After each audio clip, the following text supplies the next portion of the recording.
সত্যজিৎ রায় বলতেন ছবি বিশ্বাসকে নিয়ে তার কাজ 3.5খানা, জলসাঘর, দেবী, কাঞ্চনজঙ্ঘা 3টে, আর 1.5খানি হলো পরশ পাথরে ককটেল পার্টির দৃশ্য।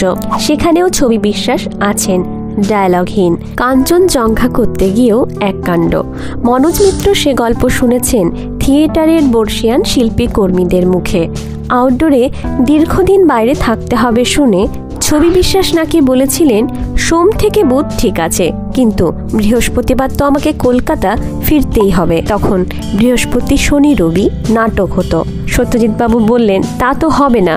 ছবি বিশ্বাস তখন না বলে চলে এলেন। পরে থিয়েটারের সবাই সে কথা জানতে পেরে ওকে বললেন, সে কি আপনি কাকে না করলেন?